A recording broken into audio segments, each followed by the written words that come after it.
فرزند زہرا کے ظہور میں تعجیل کے لیے بلند تر صلوات پڑھیں۔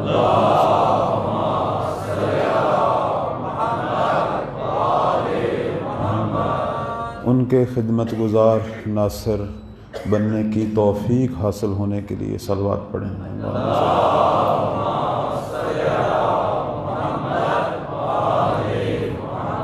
حاضرین کے مرحومین اور وہ جو اس مسجد میں نماز پڑھا کرتے تھے، مجالس میں شرکت کیا کرتے تھے، آج ہمارے درمیان موجود نہیں ہیں، ان کی بلندی درجات کے لیے صلوات پڑھیں۔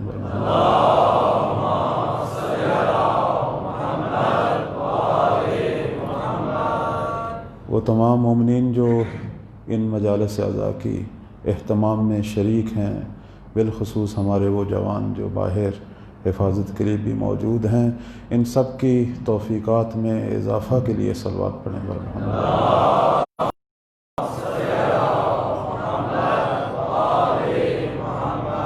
مکتب تشیع کی سربلندی اور دشمنان اسلام کی ذلت کے لیے صلوات پڑھیں۔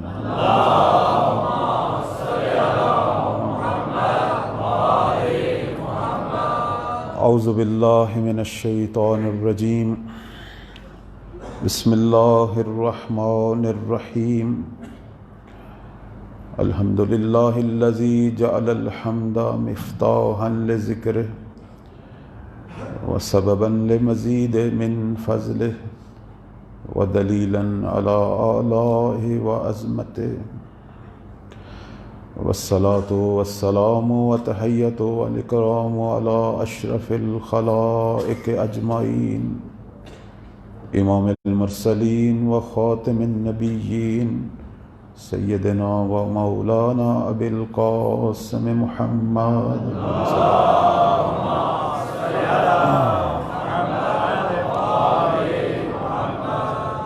وعلی آلہ الطیبین الطاہرین المعصومین المظلومین، سیما بقیت اللہ الامام المہدی القائم بالحق، الذین اذهب اللہ عنہم الرجس وطہرہم تطہیرا۔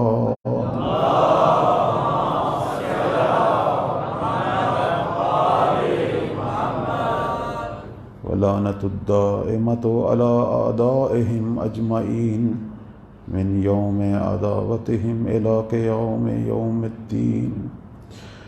اما بعد فقد قال اللہ تبارک و تعالی فی کتابہ المجید وهو اصدق القائلین وقولہ الحق، اعوذ باللہ من الشیطان الرجیم، ومن قتل مظلوما فقد جعلنا لولیہ سلطانا فلا یسرف فی القتل انہ کان منصورا۔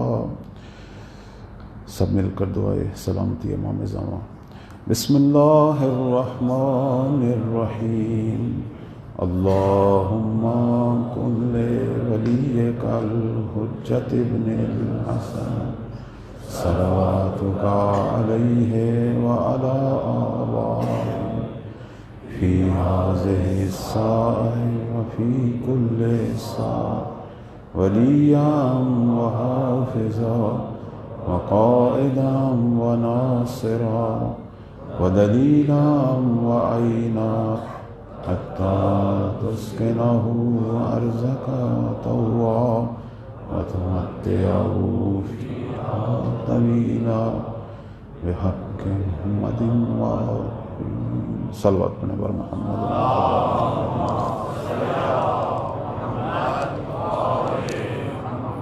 مومنین کرام، موالیان حیدر قرار، پروردگار آپ سب کی غم حسین کی عبادت کو قبول و منظور فرمائے، سوائے غم حسین کے کوئی غم نہ دیکھنے پائیں۔ عجیب یہ مقدس مقام ہے، جس قدر بھی صف اعضاء کے تقدس کے بارے میں کہا جائے کم ہے۔ ہمارے بزرگان یہ کہتے ہیں کہ جب کسی جگہ پہ سید الشہداء کی صف اعضاء کا اہتمام کیا جائے تو پروردگار صف اعضاء کو 61 ہجری کی کربلا سے متصل کر دیتا ہے، اسی مقام رحمت سے اسے متصل کر سکتا ہے۔ اس لیے تو کہا جاتا ہے کہ جب آپ مجلس اعضاء میں آئیں تو یہ سمجھیں کہ ہم مجلس سید الشہداء میں نہیں جا رہے بلکہ کربلا سید الشہداء میں جا رہے ہیں، کیونکہ ہماری مجلس کا بھی وہی ہدف ہے جو سید الشہداء کی کربلا کا ہدف ہے۔ انہوں نے دین کو بچایا اور ہم نے بھی یہاں اسی دین حسینی کی بقا کے لیے اور اسی دین حسینی کو اپنے وجود پر پیادہ کرنے کے لیے ان مجالس کا اہتمام کیا ہے، تاکہ اپنے زمانے کے امام کے بہترین حسینی ناصر بن کے سامنے آئیں۔ صلوات پڑھنے پر محمد و آلہ محمد۔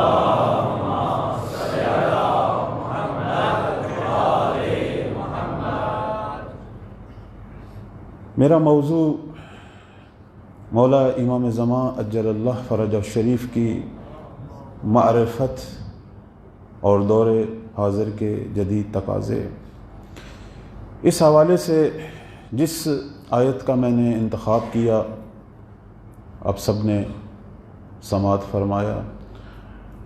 ویسے تو میں نے عرض کیا کہ مولا کے بارے میں بہت ساری آیات ہیں، 200 سے زیادہ آیات ہیں، لیکن کچھ آیات جو ہیں وہ صرف ظہور کے زمانے کے بارے میں تھیں، کچھ آیات مولا کے انصار کے بارے میں تھیں، کچھ آیات مولا کی غیبت کے بارے میں تھیں۔ لیکن یہ جس آیت کا میں نے انتخاب کیا اس کے اندر چند ایک خصوصیتیں ہیں، میں اشارہ کروں گا اور پھر آتا ہوں اس موضوع کی طرف کہ اسی آیت سے ہی، اسی کے ذیل میں ہی ہم نے گفتگو کرنی ہے۔ اس آیت کے اندر جو ایک خصوصیت ہے کہ یہ آیت سید الشہداء کے بارے میں بھی ہے اور امام مہدی سلام اللہ علیہ کے بارے میں بھی ہے۔ صلی اللہ علیہ وسلم۔ ان دو ہستیوں کو باہم ایک جگہ پہ یہ آیت بیان کر رہی ہے۔ اس میں ایک اہم ترین جو خصوصیت ہے سورہ اسراء کی 33 نمبر آیت ہے کہ پروردگار فرما رہا ہے کہ وَمَن قُتِلَ مَظْلُومًا، وہ جو مظلوم اور ناحق قتل کیا جائے گا۔ اب آئمہ سے پوچھا گیا کہ یہ کون ہے؟ سب نے فرمایا کہ یہ سید الشہداء ہے۔ اس کے بعد پروردگار کہہ رہا ہے کہ فَقَدْ جَعَلْنَا لِوَلِيِّهِ سُلْطَانًا، ہم اس کے وارث کو سلطنت اور طاقت دیں گے۔ پوچھا گیا یہ کون ہے؟ فرمایا یہ ہمارے قائم ہیں۔ سید الشہداء کا بھی ذکر ہے، محرم کی مناسبت بھی ہے اور قائم کا بھی ذکر ہے۔ اس کے بعد پروردگار فرما رہا ہے کہ فَلَا يُسْرِفْ فِي الْقَتْلِ، وہ جب انتقام لے گا تو قتل و غارت میں اسراف نہیں کرے گا۔ یہ مولا کی سیرت ہے اور میں انشاءاللہ اس پر سیرہ امام زمان پر انشاءاللہ مفصل ایک دن گفتگو کروں گا، چونکہ ہمارے ہاں بعض اوقات ایسی ایسی باتیں مولا کے بارے میں بیان ہوتی ہیں کہ جو ان کے رحمت للعالمین چہرے کے اعتبار سے مناسب نہیں ہے۔ امام تو امام رحمت ہوتا ہے، بعض اوقات اسی ممبر سے مولا کا نام لے کے خوف زدہ کیا جاتا ہے، نہیں، امام امام رحمت ہوتے ہیں۔ انشاءاللہ اس پر مفصل گفتگو کروں گا، ابھی میں اس موضوع میں داخل نہیں ہونا چاہتا، صرف آیت کی تشریح ہلکی سی کہ وہ انتقام تو لیں گے ظالموں سے، منتقم خون حسین تو ہیں، لیکن اسراف نہیں کریں گے، زیادہ روی نہیں کریں گے۔ امام زیادہ روی نہیں کرتے، امام عادل ہوتا ہے۔ اور اس کے بعد پروردگار فرما رہا ہے کہ انہ کان منصورا، یہ جو وارث ہے اس کی نصرت کی جائے گی۔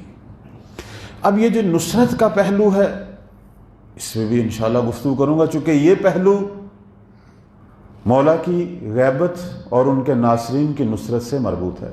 تو اب ہماری گفتگو جو ہے انشاءاللہ وہ ان 3 مراحل میں ہوگی۔ سب سے پہلے ہم زمانہ ظہور پہ گفتگو کریں گے، جیسے میں نے کل شروع کر دی تھی اس موضوع پہ گفتگو، عرض کیا تھا کہ امام جو ہیں وہ کس طریقے سے مختصر سی مدت میں 7 ماہ میں دنیا پر اپنا تسلط جو ہے وہ پیدا کریں گے، کس طرح حکومت قائم کریں گے۔ کچھ لوگ سمجھتے تھے کہ یہ معجزاتی ہوگا، کچھ لوگ کہتے تھے ہم شاید پچھلی دنیا میں چلے جائیں گے، دوبارہ تلواروں کا زمانہ آئے گا۔ تو اس موضوع پہ میں نے کل کچھ نکات بیان کیے۔ اور ابھی بھی نکات رہتے ہیں کہ انشاءاللہ آج انہیں بیان کروں گا۔ تو ہماری گفتگو زمانہ ظہور میں ہے۔ زمانہ ظہور جو ہے یہ اس پوری دنیا کے آغاز سے اب تک جتنے نبی آئے، جتنے اوصیاء آئے، جتنا کام اب تک ہو رہا ہے، یہ ساری تمہید ہے اس زمانہ ظہور کے لیے۔ اور یہ میں خود نہیں کہہ رہا، قرآن کہہ رہا ہے۔ سورہ حدید کے اندر پروردگار جو ہے یہ فرما رہا ہے کہ لقد ارسلنا رسلنا بالبینات، ہم نے یہ جتنے بھی رسول واضح نشانیوں کے ساتھ بھیجے ہیں، وَأَنزَلْنَا مَعَهُمُ الْكِتَابَ وَالْمِيزَانَ، کتاب بھی دی ہے، میزان بھی دیا ہے، کیوں؟ لِيَقُومَ النَّاسُ بِالْقِسْطِ، کہ یہ لوگوں کے اندر عدل و انصاف کی حکومت کو بپا کریں۔ یعنی آدم سے لے کر خاتم تک اور خاتم سے لے کر اب تک اللہ کے جتنے سفیر ہیں ان کا اصل ہدف یہ تھا کہ زمین پر حکومت عدل کو بپا کریں۔ یہ جو لفظ سیاست ہے ہمارے ہاں اس کا معنی عجیب بن گیا ہے، ہم اسے منافقت یا مختلف عنوان سے اس کو، لیکن یہ لفظ سیاست عربی کا لفظ ہے۔ اگر آپ اس کو لغت کے اعتبار سے اگر اس کو دیکھیں تو سیاست کا مطلب جو ہے، ایک معنی تو اس کا ہے رعیت پر حکم چلانا، اور ایک معنی ہے رعیت میں عدل و انصاف قائم کرنا۔ اصل میں ہمارے تمام نبی اور ان کے جو اوصیاء ہیں ان کا ایک ہی ہدف تھا کہ وہ لوگوں کے اندر حکومت عدل کو بپا کریں، اس کے علاوہ کوئی ہدف نہیں ہے۔ ان کا یہ ہدف نہیں تھا کہ وہ صرف ہدایت دیں، تبلیغ کریں، نہیں، تبلیغ کس کے لیے، ہدایت کس کے لیے؟ لوگوں کے مسائل حل ہوں، لوگوں کی پریشانیاں حل ہوں، لوگوں کی مشکلات حل ہوں، ان کی مادی روحانی انسان باسعادت زندگی گزارے، وہ اس لیے تھا۔ لیکن کامیاب نہیں ہو سکے، چونکہ دنیا کا جو نظام ہے وہ اسباب و مسببات کا نظام ہے، دنیا دار الاختیار ہے، اللہ اس میں دخل نہیں دیتا۔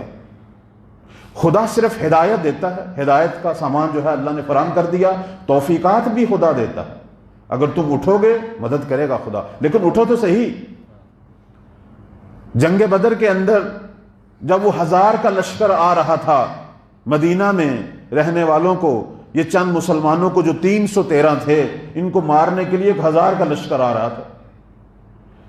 ان کے پاس اسلحہ بھی تھا، اور یہ 313 جو تھے ان کے پاس اسلحہ بھی نہیں تھا، چند ایک لاٹھیاں ہیں، کوئی ایک دو ٹوٹی تلوار ہے، ایک آدھا نیزہ ہے، کچھ بھی نہیں تھا۔ اگر یہ نہ اٹھتے تو اس کا نتیجہ کیا نکلنا تھا؟ انہوں نے حملہ کرنا تھا، ان کو گھروں میں گھس گھس کر سب کو قتل کرنا تھا۔ پیغمبر بھی شہید ہوتے، یہ بھی شہید ہوتے، اس سے پہلے بھی پیغمبر شہید ہوتے رہے، یہ کوئی نئی بات نہیں ہے۔ لیکن انہوں نے کہا کہ جب ہمارا رسول میدان میں آ گیا ہے ہم بھی آئیں گے، اور جس خدا کا حکم ہے جہاد کا اس پہ توکل کریں گے۔ ہمیں نہیں پتا ہم نے جیتنا ہے یا ہارنا، ہم حکومت عدل کو بپا کرنے کے لیے اپنی کوشش کریں گے۔ جب یہ نکلے میدان کی طرف آئے تو اللہ نے ان کی نصرت کے لیے فرشتوں کو بھی نازل کر دیا، اور وہ جو جنگ جو دنیاوی روح سے کسی صورت میں نہیں جیت سکتے تھے وہ خدا کی نصرت سے جیت گئے۔ یہی کام زمانہ ظہور میں بھی ہوگا۔ صلوات پڑھیں بر محمد و آل محمد۔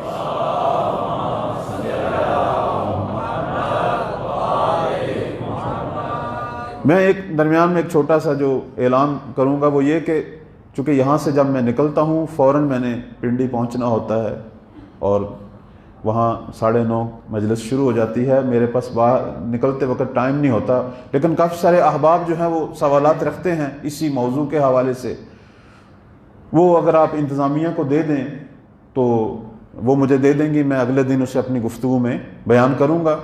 ویسے کل اتوار بھی ہے، میں یہاں نماز ظہرین کے بعد آپ کی خدمت میں ہوں، اگر کچھ احباب جو ہیں وہ اس حوالے سے کچھ سوالات ہیں تو انشاءاللہ یہاں ایک چھوٹی سی جو ہے وہ ہماری محفل بھی اس حوالے سے ہو سکتی ہے۔ صلوات پڑھیں بر محمد و آل محمد۔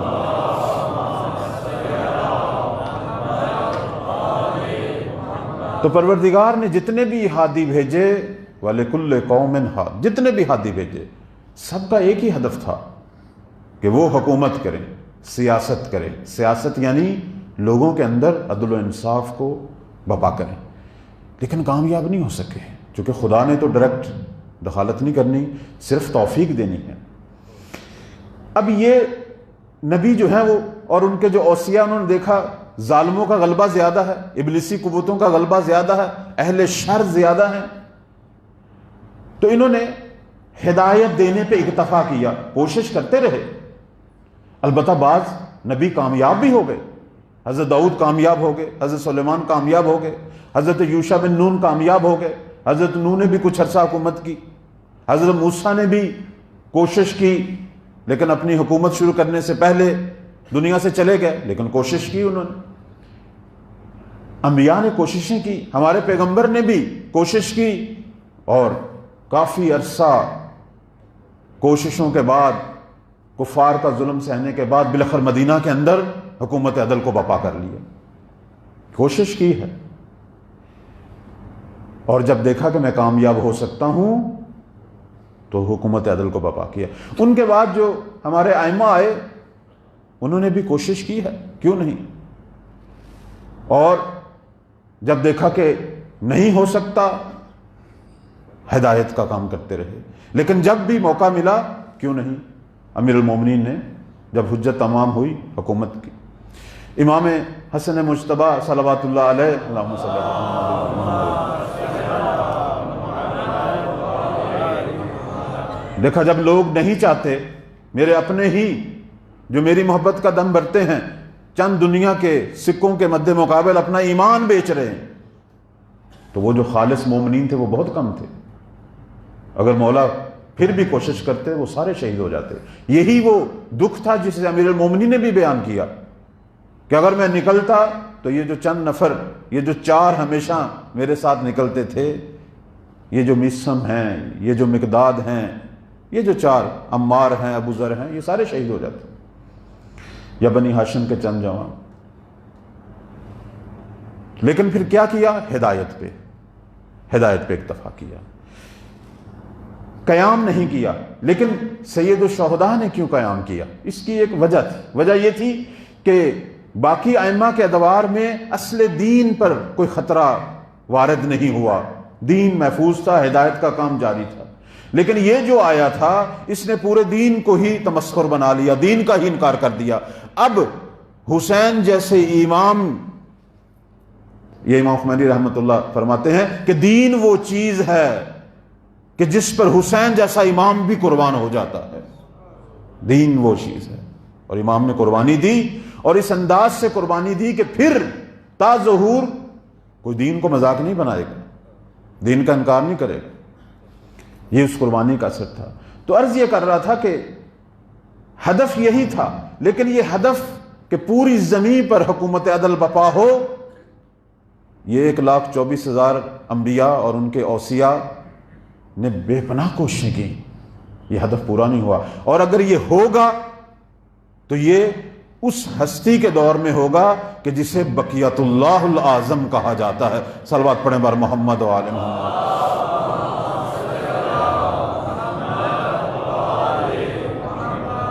اور ان کے زمانہ ظہور پر بہت ساری آیات ہیں، انشاءاللہ میں آئندہ دنوں میں بیان کروں گا کہ پروردگار نے باقاعدہ قرآن میں تعریف کی ہے زمانہ ظہور کی، اس کی خصوصیات کو بیان کیا. اور جب یہ حکومت عدل مشرق سے مغرب تک بپا کریں گے، اس زمانے میں پھر انبیاء بھی پلٹیں گے، ائمہ بھی آئیں گے. رجت کی گفتگو بھی انشاءاللہ آپ کی خدمت میں کروں گا. تو اس لیے ہم جو چیز دیکھ رہے ہیں وہ یہ دیکھ رہے ہیں کہ گزشتہ انبیاء چاہتے تو تھے حکومت عدل بپا ہو، لیکن حالات کو دیکھتے ہوئے ہدایت پہ اکتفا کرتے تھے، لیکن بشارت دیتے تھے کہ دنیا کی یہ حالت ایسے نہیں رہے گی، ایک دن انقلاب بپا ہونا ہے، ایک دن پوری زمین پر حکم خدا نافذ ہونا ہے. بشارت دیتے رہے. کل بھی میں نے ایک آیت سورہ انبیاء کی آپ کی خدمت میں تلاوت کی کہ یہ بشارت صرف قرآن سے نہیں ہے، تورات میں بھی ہے، زبور میں بھی ہے، دیگر انبیاء کے صحائف میں بھی ہے، بشارت چلی آ رہی ہے. جو چیز نقطہ جو آپ کی خدمت میں عرض کرنا چاہتا ہوں وہ یہ ہے کہ زمانہ ظہور کوئی مختصر سا زمانہ نہیں ہے، بہت طولانی دور ہوگا. شاید یہ باقی دنیا سے بھی طولانی دور ہوگا. حضرت آدم کو آئے کتنے سال ہو گئے ہیں؟ شاید 8,000 سال سے بھی زیادہ نہیں. زمانہ ظہور جب حکومت عدل بپا ہوگی تو ایک طولانی دور ہوگا، ایک عظیم دور ہوگا، قیامت تک سنہرا دور، کہ جس کے بارے میں میرا 8واں امام مولا امام رضا علیہ السلام فرماتے ہیں، اللہم صلی علی محمد،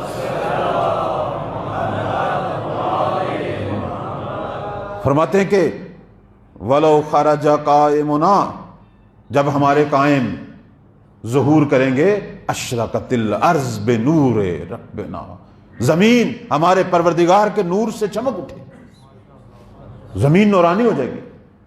زمین پر کوئی تاریکی، کوئی سیاہی، کوئی ظلمت، کوئی گناہ، کوئی بغض و عناد، کوئی ایسے رویے، کچھ بھی نہیں. زمین سراپا نور ہے.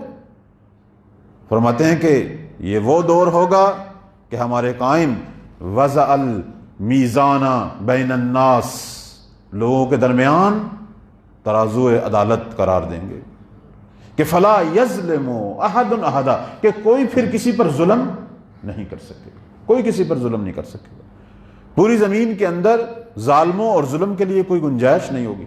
آپ نے یہ روایت تو سنی ہوگی، ہمارے بعض خطیب جو ہے وہ اسے بیان کرتے ہیں کہ یہ وہ دور ہوگا کہ جب شیر اور بکری ایک ہی گھاٹ سے، شیر بکری پر حملہ، یہ تو سنا ہوگا، لیکن اس کی تشریح میں آج کرتا ہوں. آپ کیا سمجھتے ہیں کہ اس کا مطلب یہ ہے کہ شیر جو ہیں وہ بکری کھانا چھوڑ دیں گے؟ آیا شیر بکری کھاتا ہے تو یہ کوئی ظلم ہے؟ ان کی خوراک ہی یہ ہے، اللہ نے اس کی خوراک ہی یہ رکھی ہے. اور یہ شیر کو ہم کیوں کہہ رہے ہیں؟ ہم تو خود بھی بکری خود بھی ذبح کر کے کھاتے ہیں. یہ کوئی ظلم تو ہرگز اس سے مراد یہ شیر اور بکری نہیں ہے. توجہ چاہوں گا، یہ شیر بکری مراد نہیں ہے، یہ تو جانور ہیں، یہ تو معصوم ہیں. ان کی جیسی خوراک ہے. اگر شیر ان بکری یا ہرن کا گوشت نہیں کھائے گا تو وہ کیا کھائے گا؟ یہ تو اس کی فطرت کا حصہ ہے. اس سے مراد یہ نہیں ہے. معصوم اشارہ یہ کر رہے ہیں کہ جب قائم آئیں گے تو وہ جو درندوں جیسا مزاج رکھنے والے انسان ہوں گے، ان کو جرت نہیں ہوگی کسی مظلوم کی طرف ٹیڑھی آنکھ سے دیکھیں. صلوات پڑھیں پر محمد و آل محمد.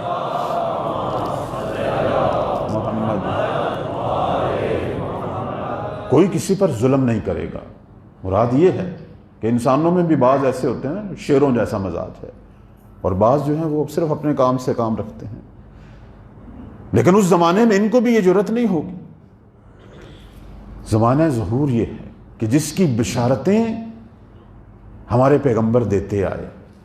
اب آپ دیکھیں کہ اوائل اسلام میں ہی جیسے ہی ہمارے نبی نے اسلام کی تبلیغ شروع کی تو انہی ادوار میں مہدی کی بشارت بھی دینا شروع کر دی. چونکہ خود جانتے تھے کہ میں حکومت شاید عرب میں بپا کر لوں، لیکن جس ہدف کے لیے خدا نے مجھے بھیجا ہے کہ پوری زمین پہ حکومت عدل بپا کروں، وہ میرا بیٹا مہدی بپا کرے گا. اس لیے ہم دیکھتے ہیں کہ اوائل اسلام میں ہی پیغمبر نے مہدی کی بشارتیں دینی شروع کر دیں، اور یہ بشارتیں شیعہ سنی کتابوں میں موجود ہیں. اب میں ایک بشارت اگر آپ کا مزاج ہو تو آپ کی خدمت میں بیان کروں گا. صلوات پڑھنے پر محمد و آل محمد.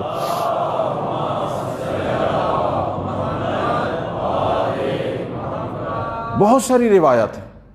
ایک چیز جو آپ کے علم میں لانا چاہتا ہوں وہ یہ ہے کہ سب سے زیادہ اگر کسی معصوم کے بارے میں گفتگو ہوئی ہے، عام طور پر ہمارے تصور میں یہ ہے کہ وہ امیر المومنین ہیں. درست ہے، ان کے بارے میں بہت گفتگو ہوئی ہے، لیکن سب سے زیادہ احادیث اگر کسی ہستی کے بارے میں ہے وہ وہی ہستی ہیں کہ جن کی آج ہم امت ہیں. سب سے زیادہ ذکر ان کا ہوا ہے. پیغمبر نے ذکر کیا، امیر المومنین نے کیا، تمام ائمہ نے ان کا ذکر کیا، بے پناہ ذکر. اب وہ جو بشارت ہے وہ آپ کی خدمت میں بیان کروں گا کہ ایک دفعہ سرکار رسالت مآب اپنے اصحاب میں تشریف فرما ہے اور گفتگو چل پڑی امام مہدی سلام اللہ علیہ کی. فرماتے ہیں کہ میری نسل سے میرا بیٹا مہدی آئے گا. اس کے بعد آپ نے ان کی صفات بیان کرنی شروع کر دی. اب میں یہ جو صفات بیان کروں گا اس میں کئی سوالوں کا جواب ہے، انشاءاللہ آپ استفادہ فرمائیں گے. فرماتے ہیں کہ یہ جو میرا بیٹا مہدی آئے گا اسمہ اسمی، یہ شیعہ سنی دونوں کتابوں میں. فرماتے ہیں کہ اسمہ اسمی، یہ میرا ہم نام ہوگا، جس طرح میں محمد ہوں یہ بھی محمد ہے. لفظ مہدی مولا کا لقب ہے، نام نہیں ہے. توجہ رکھیے گا، لفظ بقیت اللہ، صاحب العصر، قائم، حجت، یہ سب القاب ہیں۔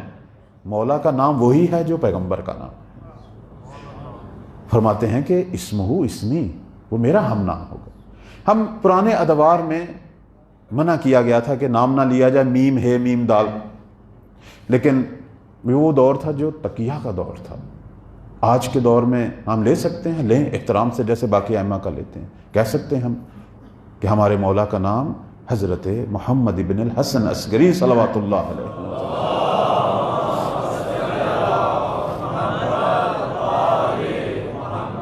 اب یہاں کچھ مومنین جو ہے، چونکہ نام کی بات آ گئی ہے، کچھ مومنین ایک اعتراض بھی کرتے ہیں یا سوال کرتے ہیں۔ وہ کہتے ہیں کہ جمعے کے خطبے میں، عید کے خطبے میں اتنے نام لیے جاتے ہیں، سب ناموں پر تو ہم بیٹھے رہتے ہیں، اس نام پہ کیوں کھڑے ہوتے ہیں؟ اس کی کیا وجہ ہے؟ یہ عام طور پر ہمارے احباب کے ذہنوں میں ایک سوال ہے۔ تو اس کی وجہ یہ ہے کہ ہم اس معاملے میں اپنے چھٹے مولا امام جعفر صادق علیہ السلام کی اتباع کرتے ہیں۔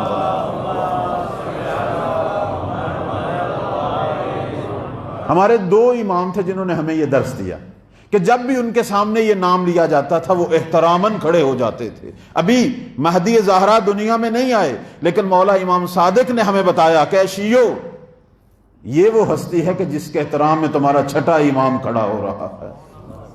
تو ہم اگر کھڑے ہوتے ہیں تو اپنے مولا کی اتباع میں کھڑے ہوتے ہیں، ورنہ سارے نام قابل احترام ہیں۔ لیکن یہ جو خاص احترام کھڑے ہونے والا ہے، یہ چھٹے مولا اور 8ویں امام کی اطاعت میں ہے۔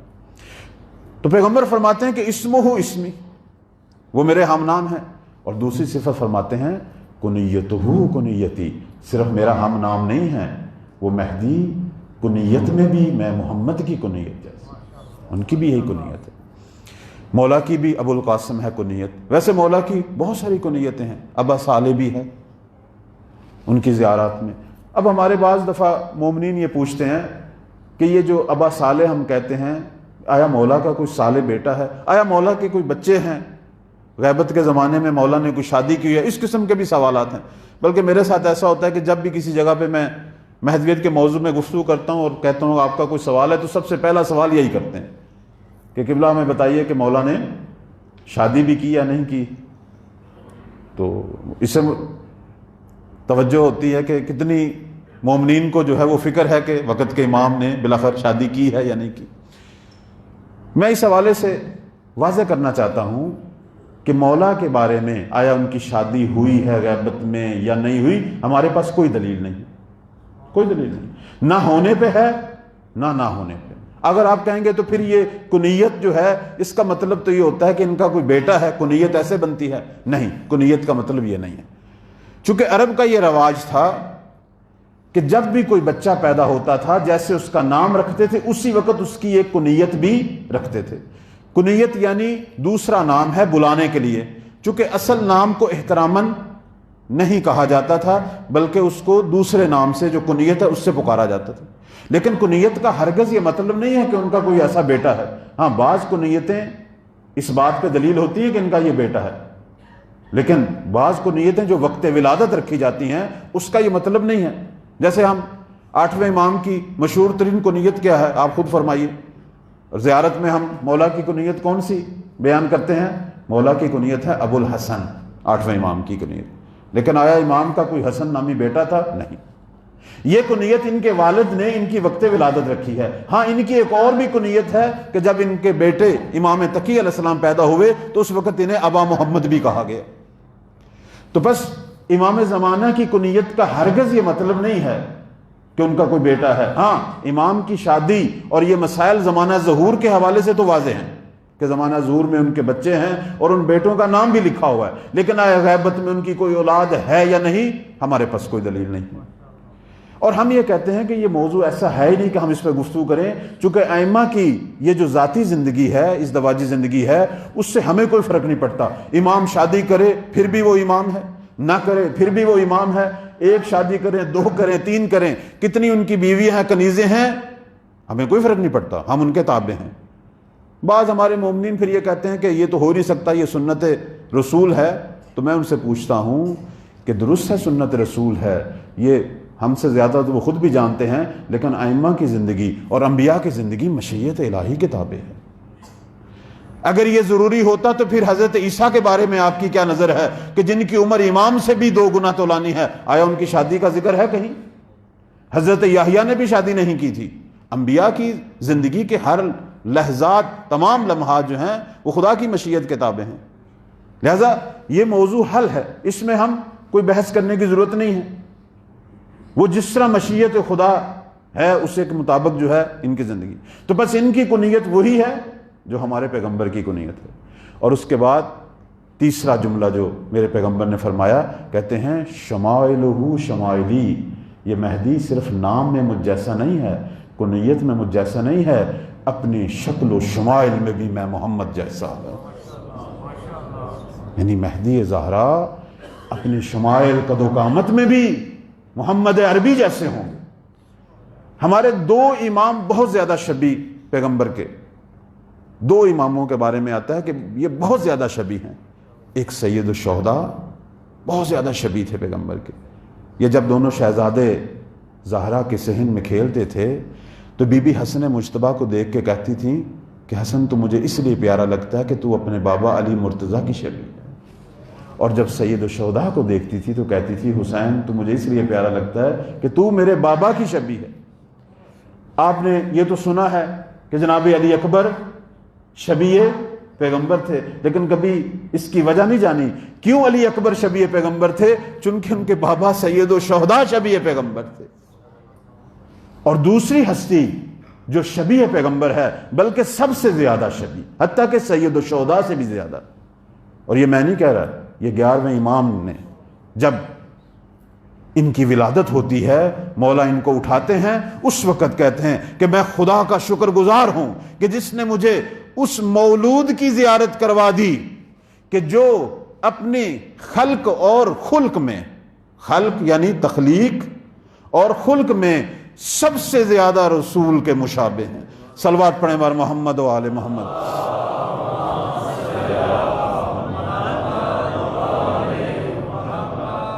اس کے بعد اگلا مرلہ پیغمبر فرماتے ہیں کہ وَسِیرَتُهُ سیرتی، مہدی صرف اپنے شمائل میں مجھ جیسا نہیں ہوگا بلکہ اپنی سیرت میں بھی میں محمد جیسا ہوگا، اپنی سیرت میں بھی۔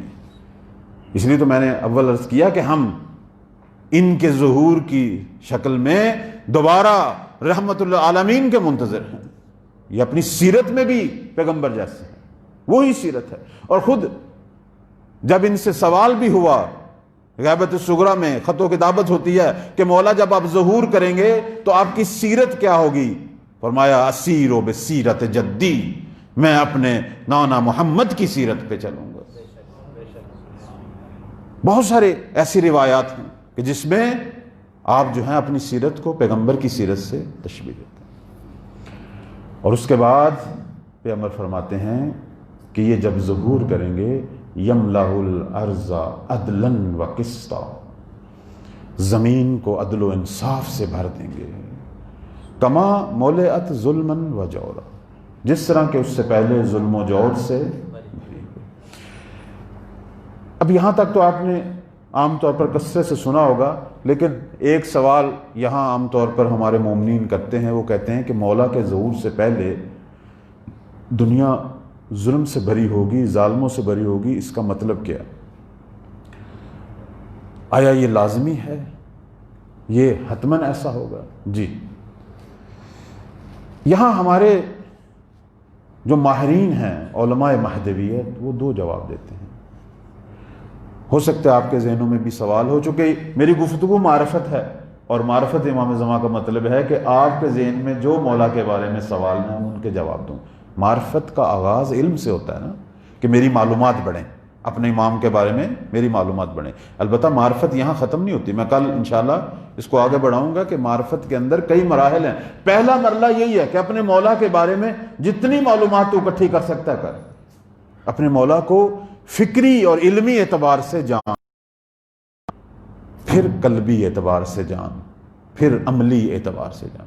3 مرحلے ہیں، انشاءاللہ اس کو بیان کریں گے۔ تو اب ہم پہلے مرحلے میں، یہ سوال عام طور پر ہوتا ہے کہ آیا زمین جو ہے وہ بھر جائے گی ظلم سے؟ نہیں. ہمارے جو علماء ہیں وہ کہتے ہیں کہ یہ جو لفظ آیا ہے کما مولیات، کما تشبیہ ہے، لفظ کما سے تشبیہ دی گئی ہے، چونکہ زمین پر ایسے کئی ادوار آئے ہیں کہ جب زمین ظلم سے بھری ہوئی تھی، یعنی اس زمانے سے تشبیہ دی گئی ہے. مثلا آپ دیکھیں جب یہ ہلاکو خان کا حملہ ہوا تھا کتنے ممالک اس نے جلا دیا تھا، ایسا لگتا تھا جیسے زمین، وہ تو کسی چیز کو نہیں چھوڑتے تھے، انسانوں کو قتل کرتے تھے، گھروں کو، درختوں کو، ہر چیز کو جلاتے تھے.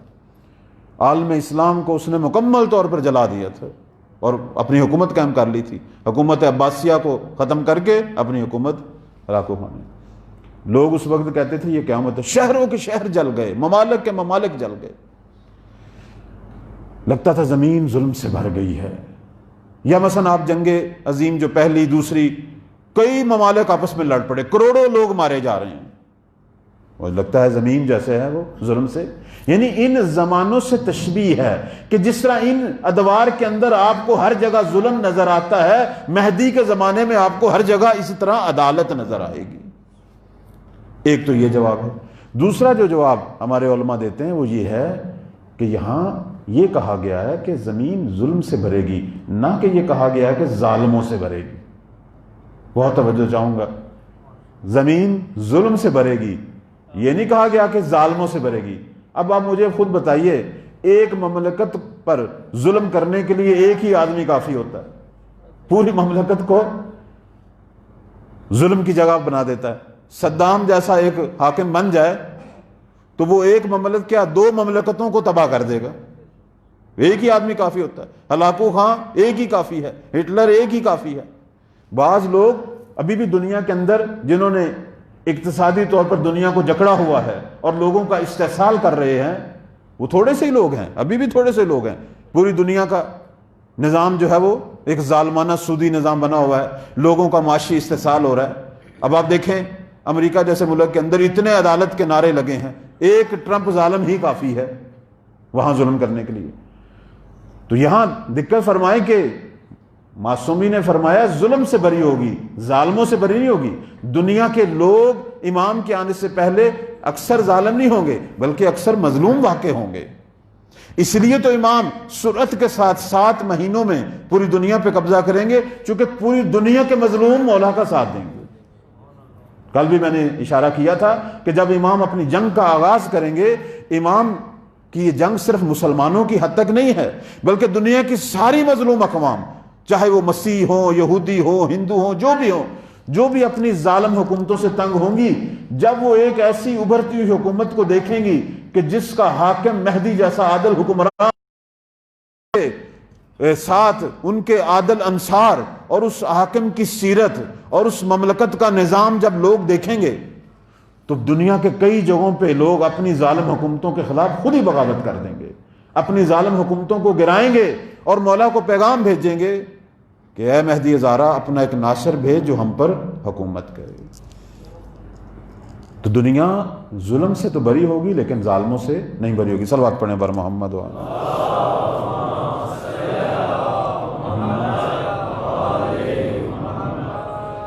تو ہر امام نے ان کا ذکر کیا. اچھا یہ ذکر جو ہے صرف ہماری کتابوں میں نہیں ہے، ان کا ذکر ہمارے بھائی اہل سنت کی کتابوں میں بھی ہے. ہمارے اور ان کے درمیان جو ایک مشترک جگہ جس پہ ہم سارے اکٹھے ہو سکتے ہیں وہ مہدی تو ہے.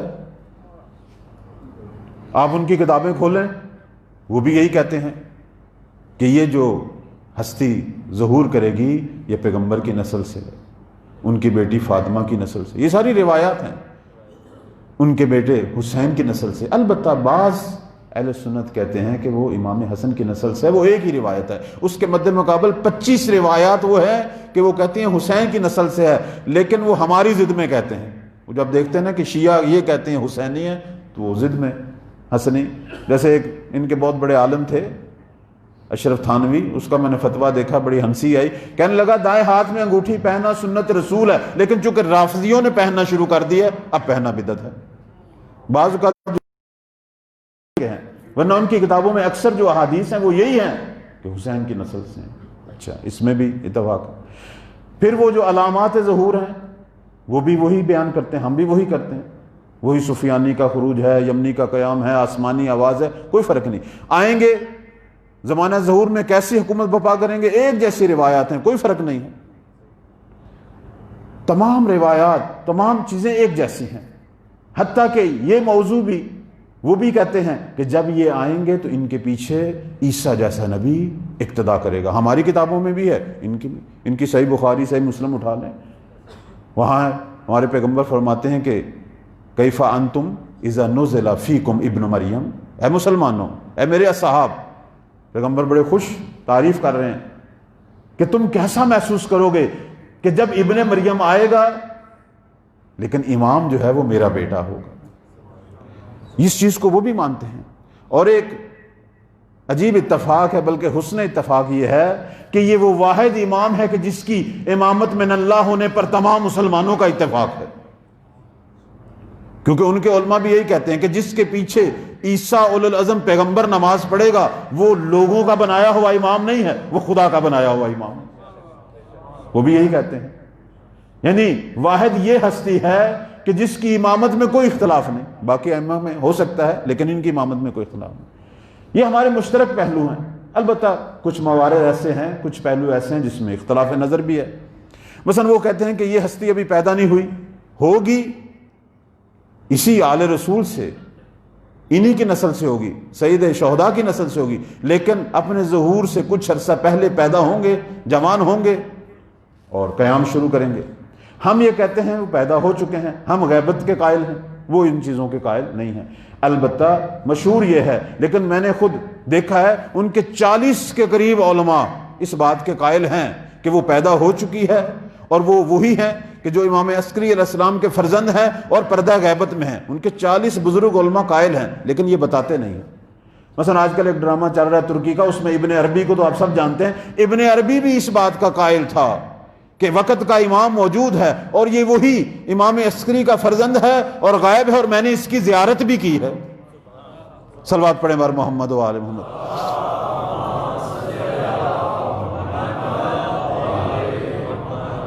تو ایک یہ مسئلہ جس میں تھوڑا سا اختلاف نظر ہے. ایک مسئلہ جو ہے وہ رجت کا مسئلہ ہے. وہ ان کے قائل نہیں ہیں، ہم رجت کے قائل ہیں. اور اس پہ انشاءاللہ میں مفصل گفتگو کروں گا. کل میں نے عرض کیا تھا اور آج بھی اشارہ کیا ہے، تھوڑا سا اس کو میں بڑھا رہا ہوں بات کو، کہ مولا کی حکومت تو لانی ہوگی اور قیامت تک یہ حکومت ہوگی. کل میں نے صرف ایک اشارہ کیا ہے، وہ یہ تھا کہ امام جو ہیں جب حکومت کو بپا کریں گے اس کے پہلے حاکم امام ہیں. آپ کو یاد ہوگا کل میں نے اس موضوع پر توجہ دلائی تھی.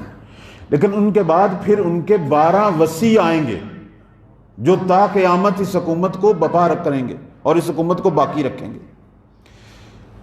امام زمان جو ہیں وہ دنیا کے آخری حاکم نہیں ہیں، ہاں آخری سلسلے کے پہلے حاکم ہیں.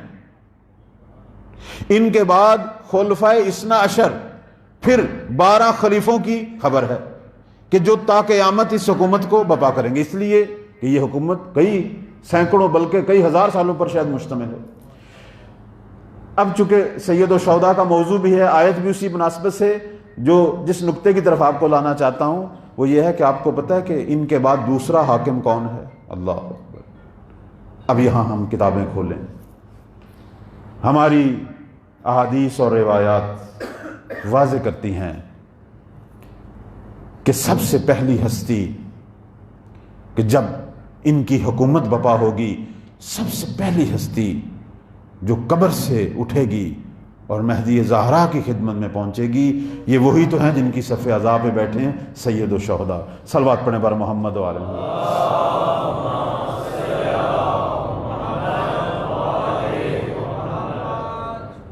سید الشہداء سب سے پہلی ہستی. روایات میں ہے کہ اول من رجع، سب سے پہلی ہستی جو عالم برزخ سے لوٹے گی دوبارہ اس عالم کی طرف، دنیا کی طرف، الحسین ابن علی مولا ہوں گے. البتہ قرآن کی 2 جگہ پر آیات ایسی ہیں جو مولا کی رجت کو بیان کر رہی ہیں، اور ایک آیت جو سورہ اسراء کی 6 نمبر آیت ہے، اس میں اس کے مطابق کہ ثم رددنا لکم الکرہ اس آیت کے ذیل میں ہمارے ائمہ فرماتے ہیں کہ یہاں کررہ سے مراد وہی ہے کہ سید الشہداء تنہا نہیں آئیں گے، بلکہ تمام اصحاب کربلا کے ساتھ، تمام 70 شہداء کے ساتھ آئیں گے، تمام 70 شہداء کے ساتھ رجت فرمائیں گے۔ اور پھر یزید اور اس کی ظالم افواج کو بھی، جنہوں نے اس قتل میں، اس ظلم میں کسی بھی عنوان سے شرکت کی تھی، خدا ان کو بھی زندہ کرے گا، اور وہاں سید الشہداء انہی کربلا کے ناصروں کے ساتھ مل کر اور مہدی زہرا کے انصار کے ساتھ مل کر ان سے انتقام لیں گے۔ یہ روایت ہے۔ اچھا، اس میں 2-3 نکتے ہیں جو میں واضح کرنا چاہوں گا کہ سید الشہداء جب نصرت کے لیے آئیں گے تو پھر ان کا کردار کیا ہوگا؟ حاکم تو مہدی زہرا ہیں اور وہ دادا ہیں۔ آپ کو پتہ ہے کہ یہ باتیں جو ہوتی ہیں کہ یہ دادا ہے، یہ بیٹا ہے، یہ ہم جیسے لوگوں میں ہوتی ہیں۔ حجج خدا فقط مشیت الہی کے تابع ہوتی ہیں۔ وہاں یہ نہیں ہوتا کہ میں بیٹا ہوں، یہ بیٹے ہیں، یہ پوتے ہیں، نہیں، مہدی حاکم ہیں، خدا کی طرف سے امام ہے، باقی ساری اس کی امت ہے۔ مولا جو ہیں وہ بینوان ناصر اپنے فرزند کی خدمت کریں گے، اور جب سید الشہداء جو ہیں خدمت کریں گے، نصرت کریں گے، پھر وہ وقت جب آئے گا 70 سال کے بعد، جب امام کا وقت لقاء آئے گا کہ پروردگار کی بارگاہ میں لوٹنے کا، تو یہ سید الشہداء ہیں جو امام مہدی کو غسل دیں گے، کفن دیں گے اور ان کی تدفین کریں گے، اور اس کے بعد اس حکومت صالحین آل محمد کی حکومت کو سید الشہداء سنبھالیں گے اور ایک طویل عرصہ حکومت کریں گے۔ یہ ہماری روایات میں ہے، اتنی طولانی حکومت ہوگی مولا کی۔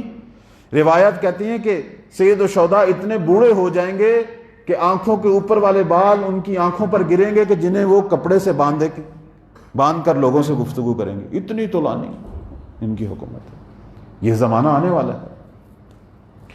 اچھا، یہاں جو ایک نکتہ جو آپ کی خدمت میں واضح کرنا چاہتا ہوں کہ یہ جو سید الشہداء کی رجعت ہے، یہ رجعت جو ہے یہ ان کی آرزو تھی، اور شب شہادت جو ہے مولا نے وہی شام، وہی شب جس میں مولا نے اپنے اصحاب کا امتحان لیا تھا، اور اس رات یعنی شب عاشور امام نے کہا تھا کہ ہم سب رجعت کریں گے، ہم سب قائم کے زمانے میں آئیں گے۔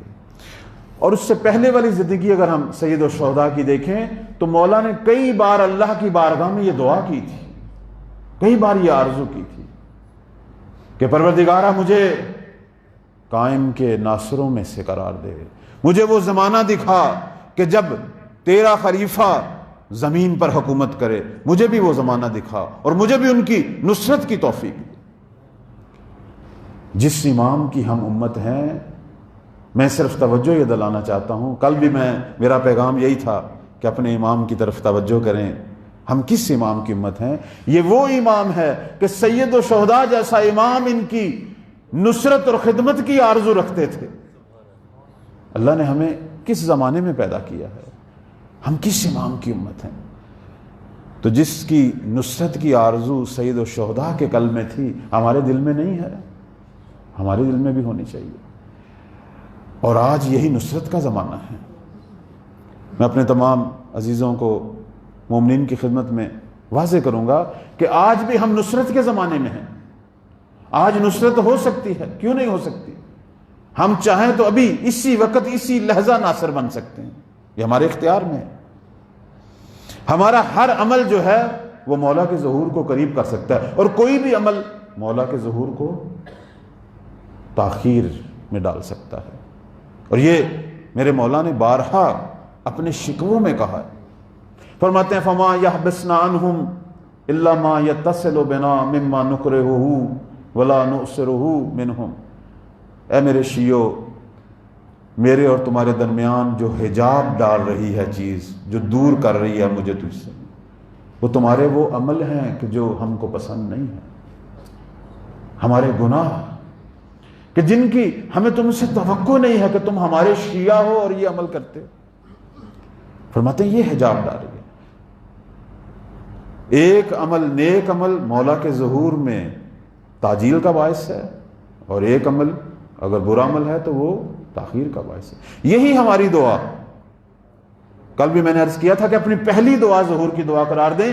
یہی دعا جو ہے اگر اسی کو ہم پابندی سے پڑھیں، یہی مولا کے ظہور میں تعجیل کی وجہ بن سکتی ہے. آپ کو معلوم ہے کہ اس سے پہلے بھی ناجی آتے رہے ہیں. قوم بنی اسرائیل کے ناجی تھے حضرت موسیٰ علیہ السلام، اور وہاں روایات میں آتا ہے کہ بنی اسرائیل اس طرح تڑپ تڑپ کر ان کے لیے ان کے ظہور کی دعا مانگا کرتے تھے کہ 170 سال بعد ظہور ہونا تھا، لیکن اللہ نے ان کی دعاؤں کی وجہ سے 170 سال پہلے ظہور کر دیا. دعا جو ہے ظہور میں تعجیل کا باعث ہے، لیکن دل و جان سے کریں دعا. اس کے علاوہ یہ دعا اتنا اثر رکھتی ہے تو ہمارے باقی اعمال. اچھا، یہ جو میں عرض کر رہا ہوں، چونکہ ٹائم بھی بہت کم ہے، میں انشاءاللہ کل اس موضوع کو آگے چلاؤں گا کہ اس وقت بھی جنگ شروع ہو چکی ہے.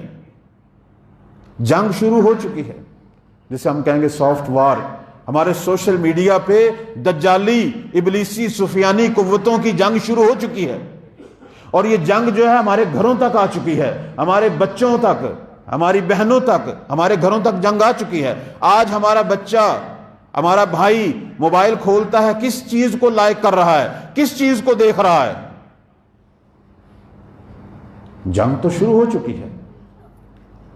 میڈیا، سوشل میڈیا پر جنگ ہو چکی ہے. ہاں، باہر کی دنیا میں نہیں شروع ہوئی، لیکن جنگ شروع ہو چکی.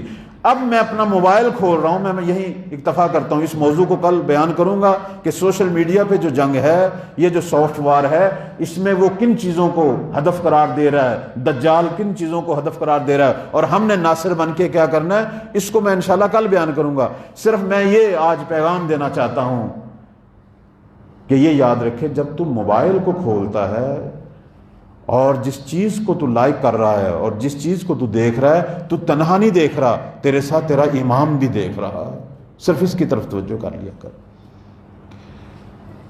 اور یہ سائٹ جو میں دیکھ رہا ہوں، یہ اپلیکیشن جو میں نے کھولی ہے، یہ جو بھی، یہ میں نے پروگرام جو کھولا ہے، جو کچھ بھی میسنجر میں نے کھولا ہے، اور جو میں کر رہا ہوں اور جو سن رہا ہوں، یہیں سے میں واضح ہوں کہ میں کس جگہ پہ کھڑا ہوں. دجال کے ساتھ کھڑا ہوں یا اپنے زمانے کے امام کے ساتھ کھڑا ہوں. یہ میرا پیغام ہے.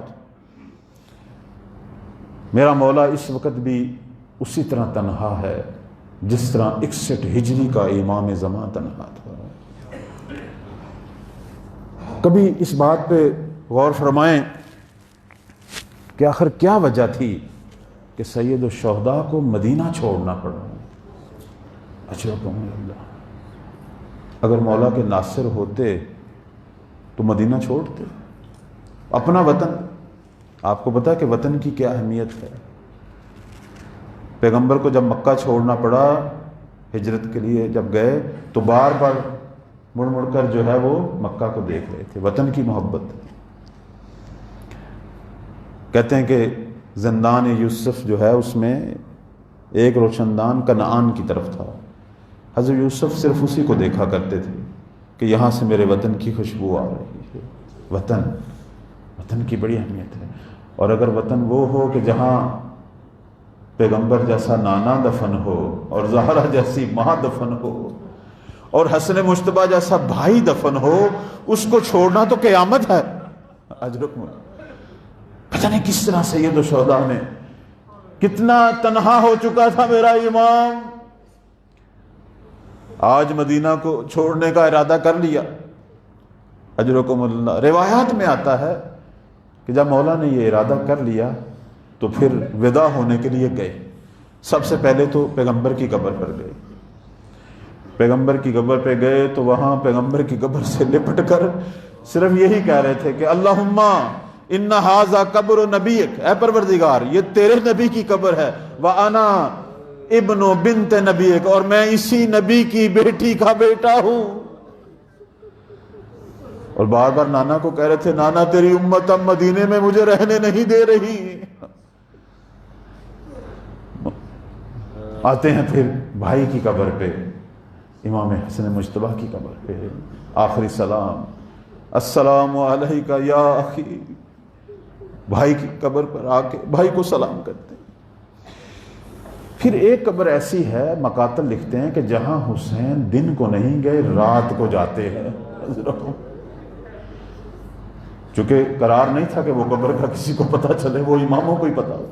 رات کی تاریکی میں ایک قبر کی طرف جا رہے ہیں، لیکن اب حسین کی چال وہ نہیں ہے کہ جو رسول کی قبر کی طرف جانے والی تھی۔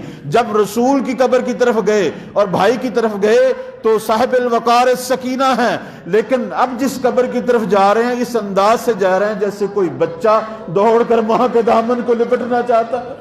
اجرکم اللہ، اجرکم اللہ۔ آتے ہیں ماں زہرا کی قبر پہ، آگے کہتے ہیں السلام علیکہ یا اماں، ماں تیرا حسین کا آخری سلام۔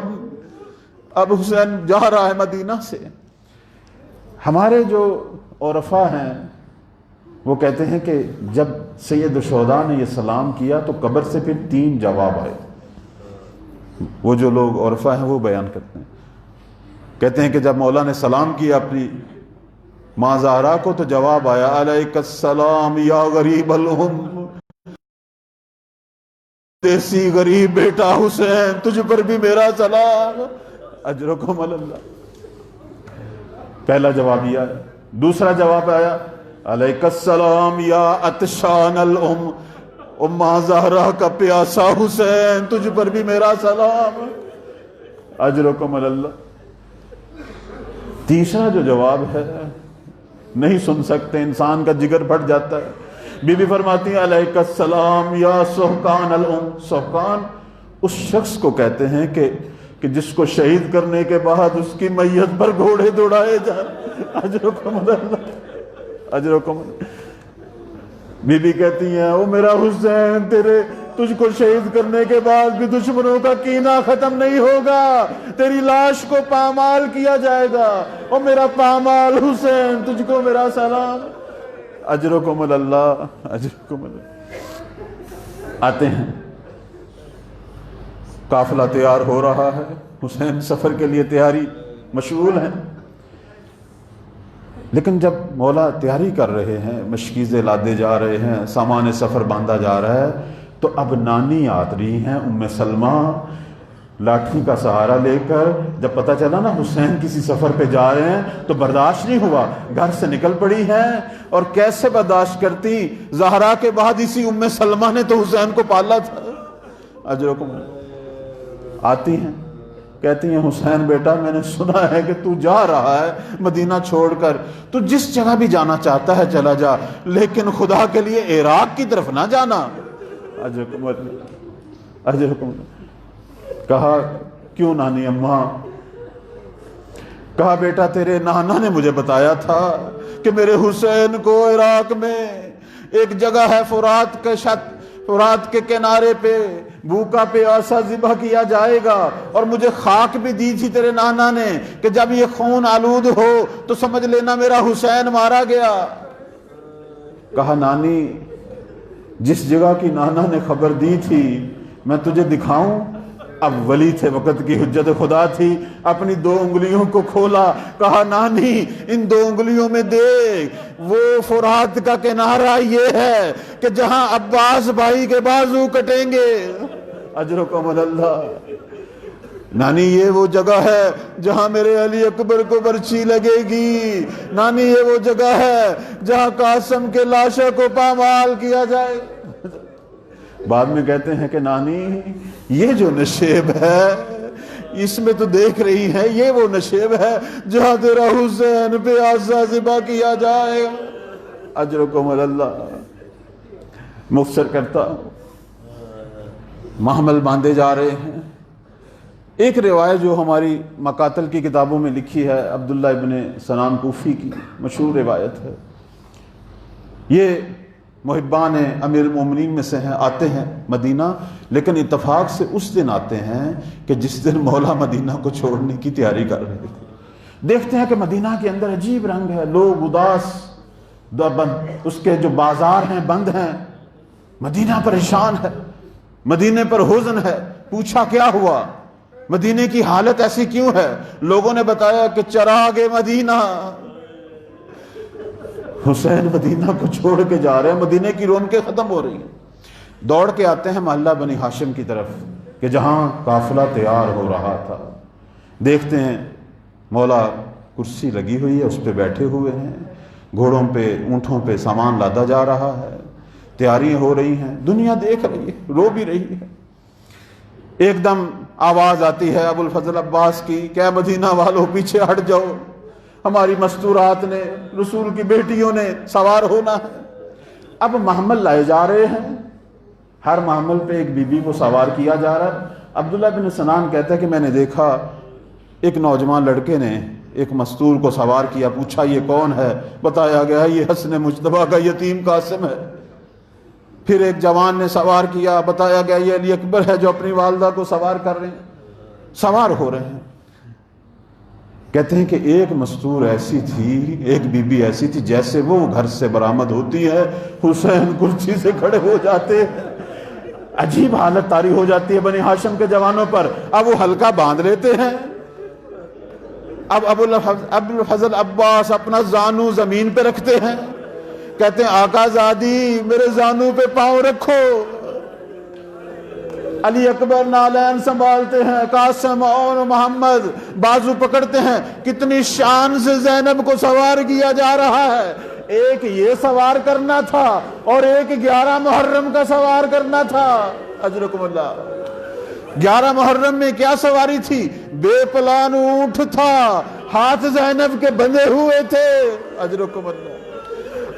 نظرت یمینا و شمالا، کبھی دائیں دیکھتی ہے کبھی بائیں دیکھتی ہے۔ آج کوئی سوار کرنے والا نہیں تھا۔ بے اختیار لاشوں کی طرف منہ کر کے کہا علی اکبر کہاں ہو، قاسم کہاں ہو؟ آج زینب سوار ہونا چاہتی ہے۔ اللہ لعنت اللہ علی الظالمین۔ ماتم حسین۔